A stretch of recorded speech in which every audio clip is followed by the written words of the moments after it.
Problem 2-67.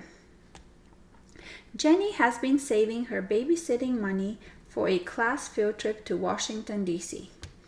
She wants to save $200 over 3 months. She saved $53 the first month and $67 the second month.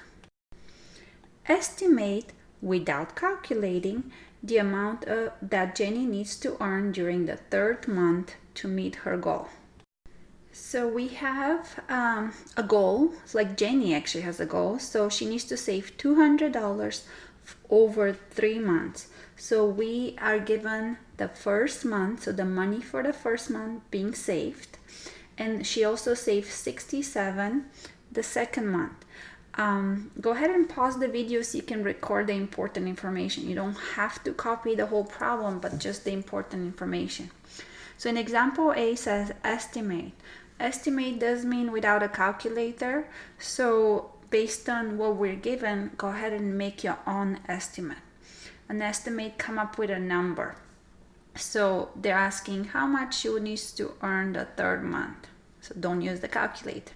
When you come back, we'll do example B. Because in example B, it states that show how Jenny could calculate the amount. So when you are showing work, you do need to like draw either a picture or write an equation or just demonstrate on paper so someone that is looking at your paper can see it. So I'm going to start with a diagram, and the amount that she needs to get until the end is $200. So the total is $200.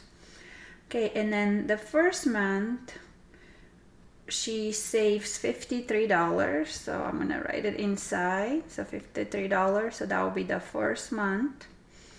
And then the second month she is $67. So that's my picture. And then I'm looking for, so this, I'm gonna make it a little bit longer here. So what is the amount that is missing for the third month? So if I write this is first month, second, third month in my diagram. So, and then remember the total needs to be from beginning to end, 200.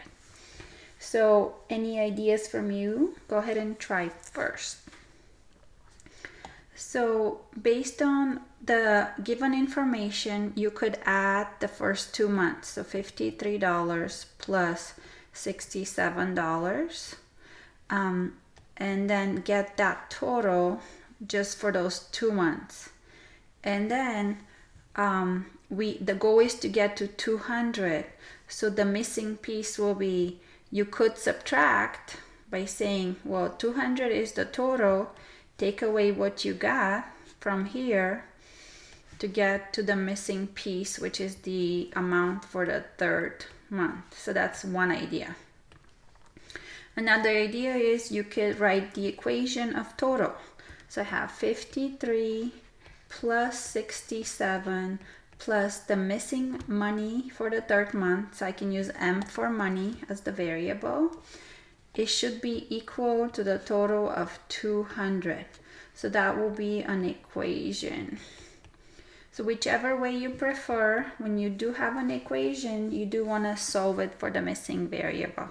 So go ahead and try the rest on your own.